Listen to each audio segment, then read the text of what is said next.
শুভ সকাল দেশ ও দেশের বাইরে থেকে যারাই এখন এশিয়ান টিভি দেখছেন সবাইকে স্বাগত জানাচ্ছি আমাদের প্রতিদিনের সকালের আয়োজন এশিয়ান সংবাদ বিশ্লেষণে। আপনাদের সাথে আছি আমি সৈয়দ মহিউজ্জামান মুখর। দর্শক, আপনারা জানেন যে এই অনুষ্ঠানের মাধ্যমে প্রতিদিনই আমরা দেশের শীর্ষস্থানীয় দৈনিকগুলো উল্লেখযোগ্য শিরোনামগুলো তুলে ধরে এবং সেগুলো নিয়ে আলোচনা করবো। আজকেও তাই করবো। এবং দর্শক, এখন পর্যন্ত আমার হাতে আসা যে দৈনিকগুলো আছে সেগুলোর শিরোনামগুলো আমরা দেখে নিই। প্রথমে আমার হাতে আছে দৈনিক প্রথম আলো। দৈনিক প্রথম আলোর আজকের শিরোনাম হচ্ছে আস্থা ফেরাতে পুলিশের সচেতনতা কর্মসূচি, নারীর প্রতি সহিংসতা প্রতিরোধ। বৈশ্বিক তালিকায় দেশের 3 টিকা, করোনার টিকা, চীনা টিকার পরীক্ষা অনিশ্চিত, গ্লোবের টিকার পরীক্ষার প্রস্তুতি নিচ্ছে আইসিডিডিআরবি। 8 সপ্তাহ পর আবার নতুন রোগী বেড়েছে। আমরা দর্শক জানি যে এবারে দেখা যাচ্ছে যত আশঙ্কা করা হচ্ছে শীতকাল আসলে দেখা যাচ্ছে যে রোগীর সংখ্যা বাড়বে। সেভাবেই দেখছি আমরা একটা শিরোনাম এসেছে যে 8 সপ্তাহ পর আবার নতুন রোগী বেড়েছে। এরপর আছে এক উপজেলাতেই 21 সন্ত্রাসী বাহিনী। শীত কেটে শিশুকে তুলে নিয়ে ধর্ষণের ঘটনা বেড়েই চলছে। যদিও মৃত্যুদণ্ডে অধ্যাদেশ জারি করা হয়েছে, তারপরেও ধর্ষণ বিরোধী লং মার্চে হামলা ও ভাঙচুর, নতুন কর্মসূচি ঘোষণা। অনলাইনে ভর্তি পরীক্ষা নিতে চান উপাচার্যরা। এরপর আছে দৈনিক দেশ রূপান্তর। দৈনিক দেশ রূপান্তরের আজকের শিরোনাম হচ্ছে অশান্ত পাহাড়ে আতঙ্ক, রাজনৈতিক সমাধান জরুরি, নেতারা। 4 দলের অভ্যন্তরীণ কোন্দলে পাহাড় থমথমে, পার্বত্য শান্তি চুক্তির বাস্তবায়নই পাহাড়ের শান্তি নিহিত। 22 মাসে 33 খুন। অর্থাৎ পার্বত্য অঞ্চলে দেখা যাচ্ছে যে যে একটা আতঙ্ক, দেখা যাচ্ছে যে আইন শৃঙ্খলা অবনতি, রাজনৈতিক কোন্দল সবকিছু মিলে দেখা যাচ্ছে যে পার্বত্য অঞ্চলে খুব একটা পরিস্থিতি ভালো নয়। এরপর আছে ঢাকা ও নওগাঁয় উপনির্বাচন, বরাবরের মতো শান্তিপূর্ণ নির্বাচন, ঢাকা ও নওগাঁয় নৌকার জয়।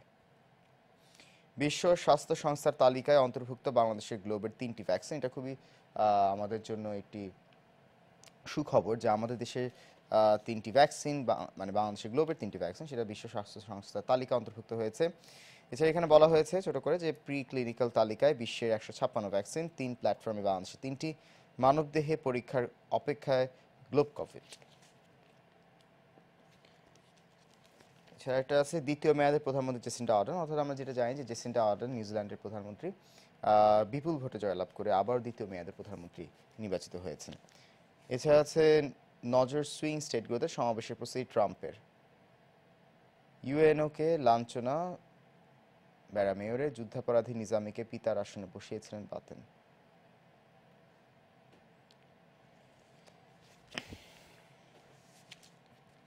এরপর আমার হাতে আছে দৈনিক ইত্তেফাক। দৈনিক ইত্তেফাকের আজকে শিরোনাম হচ্ছে ফেনীতে ধর্ষণ বিরোধী লং মার্চে ছাত্রলীগ যুবলীগের হামলা, 20 জন আহত, সমাবেশ দিয়ে নোয়াখালীতে লং মার্চ শেষ, কাল সারা দেশে বিক্ষোভ। খুবই দুঃখজনক একটি ঘটনা, যেখানে ধর্ষণের বিরুদ্ধে মানুষ আন্দোলন করছে, লং মার্চ করছে, সেখানে দেখা যাচ্ছে যে ছাত্র সংগঠন কিংবা যুব সংগঠনগুলো দেখা যাচ্ছে সেখানে হামলা করেছে। যাই হোক, বাংলাদেশের করোনা ভ্যাকসিন হুর তালিকায় গ্লোব বায়োটেকের কোভিড। এটা দেশের জন্য গর্বের বিষয়। ডাক্তার মোহাম্মদ শহীদুল্লাহ ক্লিনিক্যাল ট্রায়ালের জন্য আইসিডিডিআর বির সঙ্গে চুক্তি স্বাক্ষর। যে কোনো পরিস্থিতিতে দায়িত্ব ভুলে যাবেন না চিকিৎসকদের প্রতি প্রধানমন্ত্রী। শেখ মুজিব নন, নিয়াজি ছিলেন সবচেয়ে বড় রাষ্ট্রদ্রোহী, পাকিস্তানের সেনাপ্রধানের সমালোচনাকালে নওয়াজ শরীফ।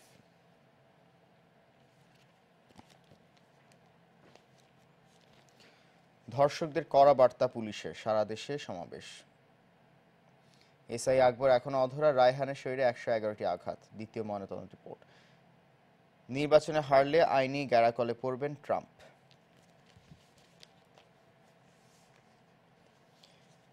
এরপর আছে দৈনিক সমকাল। দৈনিক সমকালের শিরোনাম হচ্ছে দুদকের ফাঁদে 118 জন, স্বাস্থ্য খাতে দুর্নীতি। সরকার শীতেও করোনার বিস্তার রোধে সক্ষম হবে প্রধানমন্ত্রী। ফেনীতে ধর্ষণ বিরোধী লং মার্চে হামলা, বাধা। আবার এসেছে, দেখা যাচ্ছে যেভাবে হামলা করা হচ্ছে সেটি একটি ছবি এখানে দেওয়া হয়েছে। দেশের চিত্র, করোনায় মৃত্যু আবার বাড়ল। গত 24 ঘন্টায় 23 জনের মৃত্যু হয়েছে। একযোগে 6912 স্থানে ধর্ষণ ও নির্যাতন বিরোধী সমাবেশ। আন্তর্জাতিক সংস্থার প্রতিনিধিদের বাসস্থানও প্রস্তুত, গ্লোবের টিকা বিশ্ব স্বাস্থ্য সংস্থার তালিকায়। ঢাকা 5 ও নওগাঁ 6 আসনে আওয়ামী লীগের জয়। মাঠ চষে বেড়াচ্ছেন ট্রাম্প, কৌশলে এগিয়ে বাইডেন, যুক্তরাষ্ট্রের প্রেসিডেন্ট নির্বাচন।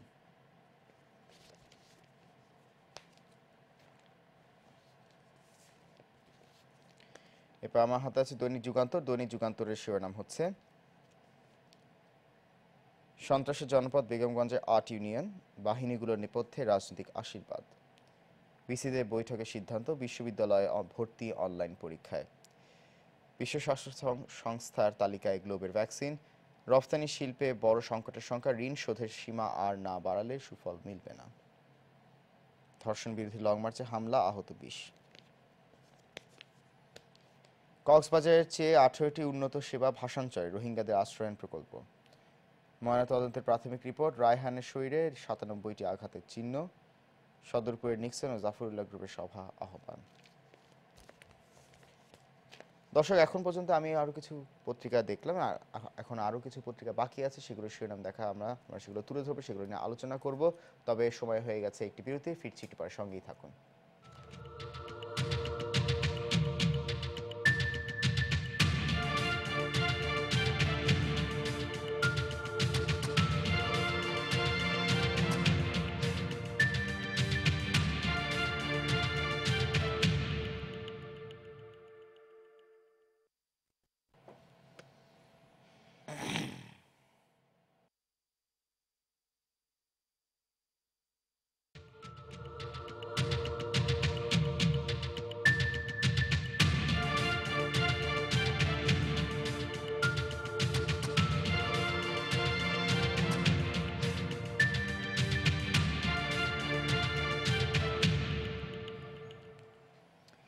প্রিয় দর্শক, বিরতির পর আবারও সবাইকে স্বাগত জানাচ্ছি আমাদের প্রতিদিনের সকালের আয়োজন এশিয়ান সংবাদ বিশ্লেষণে। আপনাদের সাথে আছি আমি সৈয়দ মহিউজ্জামান মুখর। দর্শক, বিরতির আগে কতগুলো পত্রিকার শিরোনাম আমরা তুলে ধরেছি, কিছু ক্ষেত্রে আলোচনাও করেছি। আরও কিছু পত্রিকা বাকি আছে, সেগুলোর শিরোনামগুলো আমরা একটু দেখে নেই, যেগুলো এখনো পর্যন্ত বাকি আছে। আমার হাতে এখন এই মুহূর্তে আছে দৈনিক জনকণ্ঠ। দৈনিক জনকণ্ঠের এখনকার শিরোনাম হচ্ছে প্রতারণার ডিজিটাল ফাঁদ, সারা দেশে বছরে 50,000 মানুষ প্রতারক চক্রের খপ্পরে। নিত্য নতুন ভয়ঙ্কর কৌশল আবিষ্কার, দেশি প্রতারকদের পাশাপাশি রয়েছে বিদেশি বিকাশ প্রতারক চক্র সক্রিয়। জেসিন্ডা আর্ডেন আবারও নিউজিল্যান্ডের প্রধানমন্ত্রী। আজ শহীদ শেখ রাসেলের জন্মদিন। চাঁদ দেখা যায়নি, ঈদে মিলাদুন্নবী 30 অক্টোবর। মানবতার সেবাই চিকিৎসকের প্রধান কাজ, আন্তর্জাতিক সম্মেলনে প্রধানমন্ত্রী। সারা দেশে পুলিশের ধর্ষণ ও নির্যাতন বিরোধী সমাবেশ, ফেসবুকে লাইভ দেখেছেন কোটি কোটি দর্শক। নির্বাচন নিরপেক্ষ হলে ফল মানবেন ট্রাম্প, মার্কিন প্রেসিডেন্ট নির্বাচন। ঢাকার ও নওগাঁর উপনির্বাচনে আওয়ামী লীগ প্রার্থী জয়ী। ইন্টারনেট ও কেবল টিভি সেবা বন্ধের কর্মসূচি স্থগিত। ভারতের অর্থনীতি বাংলাদেশের চেয়ে অনেক পিছিয়ে, ক্ষুধা সূচকেও সবার শেষে। দর্শক, আরো কিছু পত্রিকা বাকি আছে, আমরা সেগুলো শিরোনামগুলো, উল্লেখযোগ্য শিরোনামগুলো তুলে ধরবো এবং সেগুলো নিয়ে আলোচনা করবো। তবে আমাদের সাথে অপেক্ষা করছেন আমাদের সহকর্মী রংপুর থেকে বাদশাহ ওসমানী। বাদশাহ, শুভ সকাল আপনাকে। নিশ্চয়ই আপনি আমাকে শুনতে পাচ্ছেন। আপনাদের যে স্থানীয় পত্রিকাগুলো আছে, সেগুলোর শিরোনামগুলো, উল্লেখযোগ্য শিরোনামগুলো আমাদের সামনে তুলে ধরেন।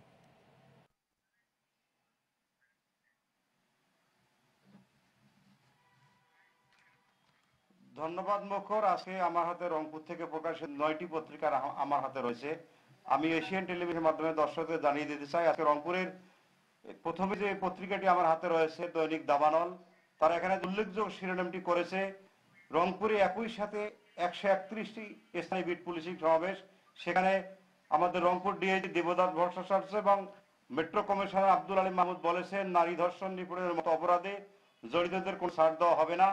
তারা আরো একটি এখানে শিরোনাম করেছেন যে ঘোড়াঘাটে সাংবাদিকদের বিরুদ্ধে ওসির কটূক্তি, আজ প্রতিবাদ সভা। আমার হাতে আরেকটি পত্রিকা রয়েছে দৈনিক প্রথম খবর, সেখানে তারা যে লিড শিরোনামটি করেছে, পরিচালক ফরিদুল হকের সরকারি নীতির সুস্পষ্ট লঙ্ঘন, কার নিয়ন্ত্রণে রমেক হাসপাতাল, আমাদের রংপুর মেডিকেল কলেজ হাসপাতাল। প্রতি মাসে টাকা ভাগ হয় তৎকালীন পরিচালক, ওয়ার্ড মাস্টার, নয়ন ও মশিয়ারের মধ্যে। এই পুতিকার চেয়ে এখানকার কর্মকর্তা কর্মচারীরা বারবার তারা অভিযোগ করছেন। আরেকটি পত্রিকা আমার হাতে রয়েছে আমাদের প্রতিদিন, জীবিত গাছকে মারা দেখিয়ে কেটে ফেলছে রংপুর জেলা পরিষদ, তারপরেও দেখার কেউ নেই। আরেকটি পত্রিকা আমার হাতে রয়েছে দৈনিক প্রতিদিনের বার্তা, এখানে মুক্ত মত প্রকাশের ক্ষেত্রে আমাদের সরকারের কোনো ঘাটতি নেই। রংপুর বিভাগের সম্পাদকদের সাথে শিশু নারী বিষয়ক সংলাপ, জেলা প্রশাসক আসিফ আহসান। আঞ্চলিক সংবাদপত্র টিকিয়ে রাখতে রাষ্ট্রীয় পৃষ্ঠপোষকতার উপর গুরুত্ব আরোপ করেছেন তিনি। তারপর আরেকটি পত্রিকা আমাদের রয়েছে দৈনিক যুগের আলো। এখানে তারা যে লিডটি করেছেন, বাজার মূল্য বৃদ্ধি, রংপুরে দীর্ঘ লাইনে দাঁড়িয়েও ওএমএস এর চাল মিলছে না, তারপরে দেখার কেউ নেই। রংপুর সদর নির্বাচনে অগ্নেয়াস্ত্র বহনে নিষেধাজ্ঞা জারি, রংপুরে 20 আগস্টের পরে ভারী বৃষ্টির সম্ভাবনা। আরেকটি পত্রিকা আমার হাতে রয়েছে দৈনিক আকিরা। এখানে তারা যে নিউজটি করেছেন, নারী নির্যাতন ধর্ষণ বন্ধে কাজ করছে পুলিশ, বিট পুলিশিং এ পুলিশ কর্মকর্তারা। তারপরে রয়েছে আমার হাতে দৈনিক 52 আলো, তারা যে নিউজটি করেছেন, লালমনিরহাটে দ্বিতীয় বিশ্বযুদ্ধে ব্যবহৃত বিমানের ধ্বংসাবশেষের সন্ধান। আরেকটি পত্রিকা আমার হাতে আছে নতুন পত্রিকাটি, যদিও তারা একটি লিড করেছে বেপরোয়া ডায়াগনস্টিক সেন্টার। এখানে বিভিন্ন ভাবে তারা উৎকোচ গ্রহণ করেন, নিয়ম বহির্ভূত টাকা আদায় করেন, ভুয়া রিপোর্ট দেখিয়ে টাকা আদায় করেন বলে তারা উল্লেখ করেছেন। আরো একটি তারা নিউজ করেছেন, রেজিস্ট্রেশন করে দেওয়া নামে বিকল্প কার্যালয়, অর্থ চলে যাচ্ছে কর্মকর্তাদের পকেটে, বঞ্চিত হচ্ছে সরকার। রংপুর বিআরটি অফিসের খবর তারা চেপেছেন। জাগো রংপুর আমার হাতে রয়েছে, সেখানে তারা লিড করেছে ফুলবাড়িতে প্রধানমন্ত্রীর উপহারের বাড়িগুলো প্রতিবন্ধী রুবিনা, সাংবাদিকদের নিউজ প্রকাশ করার কারণে। আরো একটি তারা করেছে পার্বতীপুরের আমবাড়িতে আওয়ামী লীগের দলীয় অফিস উদ্বোধন করলেন এমপি মোস্তাফিজার। এভাবেই কিন্তু রংপুরের পত্রিকাগুলো তারা বিভিন্ন শিরোনাম করে কৃষির ক্ষেত্রে গুরুত্ব দিয়েছে। বিশেষ করে আমরা যদি একটা বিষয় বলতে যাই, এখানে কিন্তু আমরা একটা জিনিস লক্ষ্য করতেছি যে এই রংপুর মেডিকেল কলেজ, যেহেতু সরকার স্বাস্থ্য বিভাগ নিয়ে কিন্তু এখানে কঠোর অবস্থানে, তারপরে কিন্তু আমাদের রংপুর মেডিকেল কলেজ হাসপাতাল, এখানে বিভিন্ন ধরনের দালাল, কালকেও 4 জন দালালকে পুলিশ গ্রেপ্তার করেছে। এখন কিন্তু আমরা বিষয় লক্ষ্য করছি যে এখানে মামলার আসামি যারা জেল খেটেছেন, বিভিন্ন ভাবে তারা এখানে পরিচালককে হাতিয়ে নিয়ে তারা কিন্তু এখানে রুগীদের সর্বনাশ করছেন। এখানে ডাক্তাররা তাদের কাছে প্রতারিত হচ্ছেন, তারা ভয়ে অনেক সময় রুগীর সাথে ভালো আচরণ করতে পারছেন না। এখানে বিশেষ করে চতুর্থ শ্রেণীর যারা আছেন, যেমন ওয়ার্ড মাস্টার নয়ন মশিয়ার, এরাই কিন্তু বিশেষ করে পরিচালককে ভুল বুঝিয়ে এই হাসপাতালটাকে বিভিন্ন ভাবে এখানে দুর্গ গড়ে তুলছে অনিয়মের। সর্বশেষ রংপুর থেকে আমার পত্রিকায় প্রকাশিত সংবাদগুলো ছিল এই। মুখর বাদশাহ, আপনাকে অনেক ধন্যবাদ। দর্শক, আমাদের সহকর্মী রংপুর থেকে বাদশাহ ওসমানী যোগ দিয়েছেন, জানাচ্ছেন সেখানকার স্থানীয় যে দৈনিকগুলো আছে সেগুলো উল্লেখযোগ্য শিরোনামগুলো আমাদের সামনে তুলে ধরলেন। সেখানকার যে স্থানীয় অনেক সমস্যা, স্থানীয় খবরগুলো উনি তুলে ধরলেন, স্বাভাবিকভাবে সেখানকার বিষয়গুলো প্রাধান্য পেয়েছে। সেই সাথে জাতীয় কিছু শিরোনামও সেখানে আছে, সব কিছু মিলে মিশ্র শিরোনাম সেখানে আমি দেখলাম যে স্থানীয় পর্যায়ে সেখান থেকে উঠে এসেছে। তবে দর্শক, আমি আরেকটি পত্রিকা পড়ি, আমি একটু পরে বিরতি যাচ্ছি। এখন এই মুহূর্তে আছে আমার হাতে বাংলাদেশ প্রতিদিন। বাংলাদেশ প্রতিদিনের আজকের শিরোনাম হচ্ছে, কঠিন যুদ্ধে নিম্নবিত্ত মধ্যবিত্ত, আয় না বাড়লেও ব্যয় বাড়ছে হু হু করে, দৈনন্দিন খরচ মেটাতে সঞ্চয় ভাঙছে অনেকেই, চড়া সুদের ঋণের ফাঁদ, হুমকিতে রোহিঙ্গা শিবির, বিশ্ব স্বাস্থ্য সংস্থার তালিকায় গ্লোব ভ্যাকসিন, চিকিৎসকদের প্রধানমন্ত্রী যে কোনো পরিস্থিতিতে দায়িত্ব ভুলে যাবেন না, ঢাকার উত্তরে স্বস্তি দক্ষিণে অস্বস্তি। এছাড়াও দৈনিক বাংলাদেশ প্রতিদিনের শিরোনামগুলো। দর্শক, আরও কিছু পত্রিকা বাকি আছে, সেগুলোর শিরোনামগুলো তুলে ধরবো, তবে সময় হয়ে গেছে আরও একটি বিরতি নেওয়ার। ফিরছি একটু পরে, সঙ্গেই থাকুন।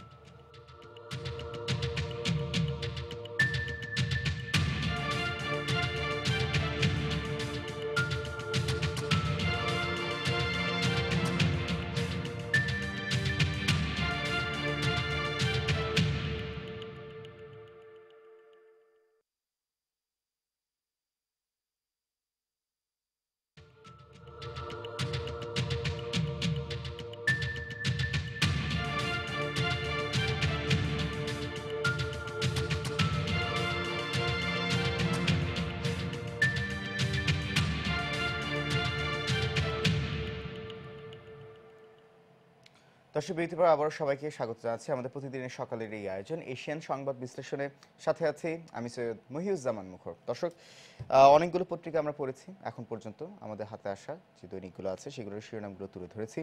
আমাদের সহকর্মী রংপুর থেকে বাদশাহ ওসমানী যোগ দিয়েছেন, তিনি সেখানকার স্থানীয় দৈনিকগুলোর শিরোনামগুলো আমাদের সামনে তুলে ধরলেন। কিছু ক্ষেত্রে আমরা স্বল্প করে সংক্ষেপে কিছু বিষয় নিয়ে আলোচনা করেছি, কিছু পত্রিকা এখনও বাকি আছে, সেগুলো নিয়ে আমরা সেগুলো শিরোনামগুলো তুলে ধরি। সেটা হচ্ছে যে এরপর আমার হাতে আছে দৈনিক সময়ের আলো। দৈনিক সময়ের আলো আজকের শিরোনাম হচ্ছে, ধর্ষণ বিরোধী লং মার্চে হামলা, অভিযোগ অস্বীকার ছাত্রলীগের, আহত 20। অর্থাৎ ফেনীতে এই ঘটনাটি ঘটেছে।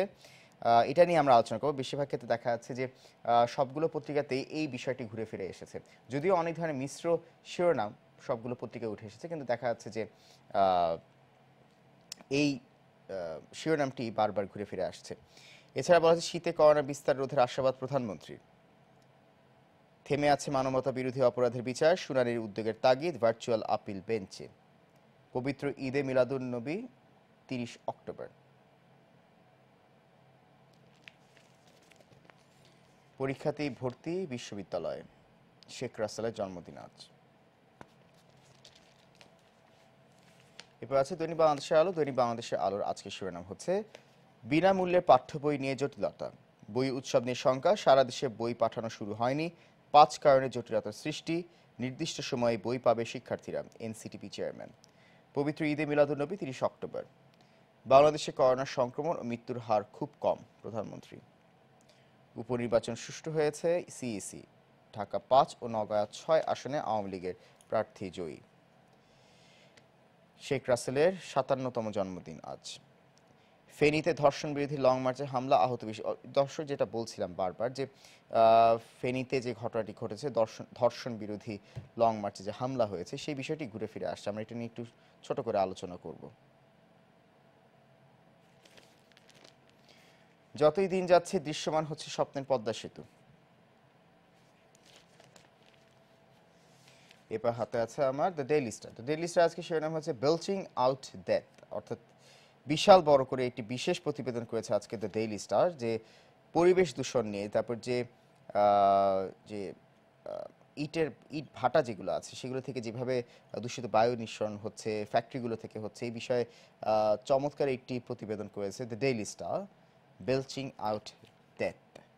এছাড়া anti rape march attacked in Feni, ঘুরে ফিরে আবারও সেই ফেনীতে যে লং মার্চে হামলা আছে সেটি এসেছে। Ensure enough compensation, custodial death, torture victims. We are hopeful of preventing further COVID spread, PM, Prime Minister said that. And later on, এরপর আছে যেটা Bangladesh asked to be in clinical trials. এরপর হাতে আছে the daily industry. The daily industry আজকে শুরু হয়েছে 5,958 risk bridges phishing death threat for passengers. টাকা 3,223 crore needed for repairing. PM hopes to prevent further spread of COVID.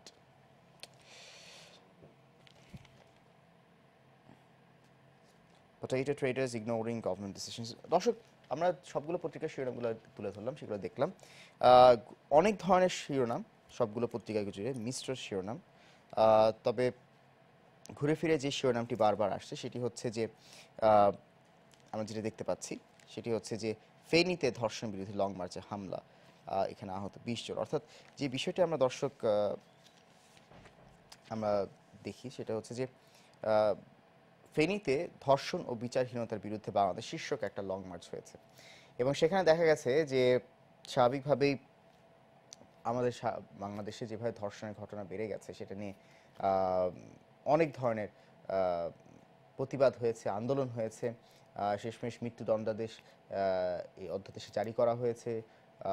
প্রধানমন্ত্রী শেখ হাসিনা স্বয়ং এটা উদ্যোগ নিয়েছেন যে এটার বিরুদ্ধে ব্যবস্থা গ্রহণ করার।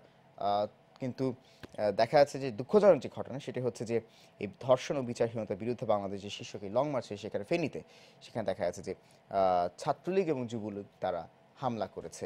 যদিও এখানে বলা হচ্ছে যে ছাত্রলীগ এই অভিযোগ অস্বীকার করেছে, কিন্তু যারা হামলার শিকার হয়েছে তারা বলেছে যে ছাত্রলীগ এবং যুবলীগ এটা হামলা করেছে। দেখা যাক কি ঘটনা ধরে, কিন্তু 20 জন এই ঘটনায় আহত হয়েছে। খুবই দুঃখজনক যে কেন স্বাভাবিকভাবে ধর্ষণের বিরুদ্ধে লং মার্চ হচ্ছে, আন্দোলন হচ্ছে, এটা হবে, এটা করতে দেওয়া উচিত, এটা হবে, এটা মানুষের মধ্যে সচেতনতা বৃদ্ধির জন্য আরও এটা প্রয়োজন, মানুষকে আরও সচেতন করা, যে ধর্ষণের বিরুদ্ধে সোচ্চার করে তোলা। সেখানে দেখা যাচ্ছে যে এটার এরকম লং মার্চে যদি হামলা হয় তাহলে সত্যি আমাদের মনে হয় যে আরও বেশি জোরালো কোনো পদক্ষেপ নেওয়া দরকার, যাতে সাধারণ মানুষের মধ্যে এই চিন্তাটা তৈরি হয় যে আদত ধর্ষণ একটি ঘৃণ্যতম একটি অপরাধ এবং এটির বিরুদ্ধে যথাযথ ব্যবস্থা গ্রহণ করা উচিত। এই বিষয়টি আরেকটি ছোট করে বলে রাখি, সেটি হচ্ছে যে গ্লোব বায়োটেকের 3টি ভ্যাকসিন বিশ্ব স্বাস্থ্য সংস্থা তালিকায় এটা তুলে ধরা হয়েছে। তো এটিও একটি আমাদের জন্য একটি গর্ব করার বিষয়। দর্শক, আমরা অনুষ্ঠান একেবারে শেষ পর্যায়ে চলে এসেছি। দর্শক, আমরা বিভিন্ন বিষয় নিয়ে আলোচনা করলাম। তো আজকের সংবাদ বিশ্লেষণ এই পর্যন্তই। আগামীকাল আবার দেখা হবে। ততক্ষণ পর্যন্ত আপনারা সবাই ভালো থাকুন। ধন্যবাদ সাথে থাকার জন্য।